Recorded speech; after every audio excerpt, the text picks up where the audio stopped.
शासन ने और सरकार ने जो नीति बनाई है पिछले 5-7 सालों में, आप देख रहे होंगे कि सारे आवेदन हम लोगों के ऑनलाइन हो गए हैं और आपको सेवाएं भी ऑनलाइन मिल रही हैं। आप देखिए, कोई भी व्यक्ति हमारे ऑफिस में किसी भी प्रकार का फ़ीस अब जमा नहीं करा पाता है। हम भी चाहें तो नहीं करा सकता, क्योंकि अब क्या है, ऑनलाइन व्यवस्था। कई बार लोग नहीं समझ पाते हैं साइबर कैफ़े में, कई बार लोग ऑनलाइन एप्लीकेशन को नहीं समझ पाते हैं। हमारे पास आते हैं कि सर आप हमारा लाइसेंस का आवेदन करवा दीजिए या फ़ीस जमा करा दीजिए, नहीं कर पाते हैं, क्योंकि समस्त कार्य अब ऑनलाइन किए जा रहे हैं। उससे क्या होता है कि एक व्यक्ति जब आवेदन करता है, वो स्पष्ट रूप से उसको पता है कि मुझे किस सेवा के लिए आवेदन करना है, कितनी फ़ीस, ऑनलाइन आपको फ़ीस दिख जाएगी कि इतनी फ़ीस जमा होनी है, कौन सी सेवाएँ हैं, उसमें से आपने जिस सेवाओं के लिए आवेदन करना है उसका सिलेक्शन करना है। यानी अब आपको कोई बरगला नहीं सकता कि सर ये 500 रुपये नहीं, 5000 रुपये की फ़ीस है, मैं आपका ये भी काम करा दूँगा, इतने में करा दूँ। उसको पता है फ़ीस कितनी है, उसको पता है सेवाएँ कितने दिन में मिलनी है, वो वहाँ से आवेदन करता है। दूसरी पश्चात सेवा के अधिकार में 4 हमारी सेवाएँ अधिसूचित हो चुकी हैं, जिसमें न्यू रजिस्ट्रेशन, हमारा फ़िटनेस, गाड़ी का ट्रांसफ़र के केस हैं। तो उन चीज़ों को सेवाएँ हमें 3 दिन के अंदर देनी होती हैं।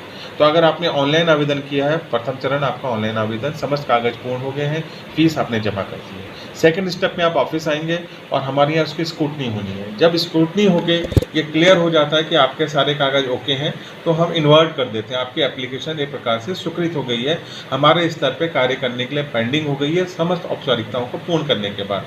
वहाँ से हमारे कार्य दिवसों की गिनती शुरू हो जाती है कि ये काम हमको 3 दिन में करके देना है। तो एक ज़िम्मेदारी हमारे ऊपर भी आ गई जब हमने स्वीकार कर लिया कि आपका आवेदन पूर्ण है, समस्त दस्तावेज औपचारिकताएँ पूर्ण हैं और अब निर्धारित तिथि के अंदर, कार्य दिवस के अंदर हमको कार्य करने देना है।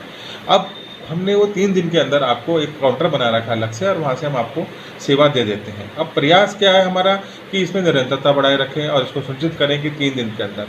कुछ ऐसे प्रकरण हैं जहाँ पे लोग ऑनलाइन सेवाओं के प्रक्रियाओं से परिचित नहीं हैं, स्वयं असमर्थ हैं ऐसे आवेदन करने के लिए, क्योंकि कंप्यूटर लिटरेसी अभी जिस स्तर पर अपेक्षित है वहाँ पर नहीं पहुँची है।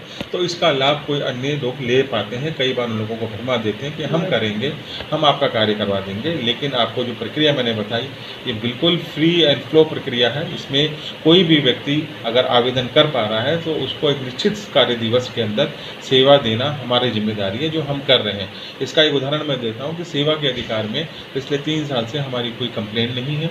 हमारी जो एक कंप्लेंट बॉक्स बाहर हमने बनाया है उसमें भी ना के बराबर कंप्लेंट है, ये आप खुद जाके देखेंगे। कई बार एक चीज़ ज़रूर दिक्कत आती है कि औपचारिकताओं का जो है वो संपूर्ण जानकारी आवेदकों को नहीं हो पाती है, जिसकी वजह से उनको इधर-उधर भटकना पड़ता है। उसके लिए हमने अपने यहाँ एक हेल्प डेस्क बना रखा है जो मुख्य गेट पर ही है।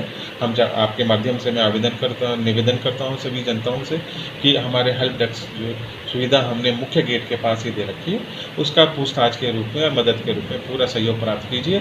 और उसके बाद भी कोई दिक्कत आती है, जनसंपर्क अधिकारी का जो कक्ष है उसी के सामने बना हुआ है।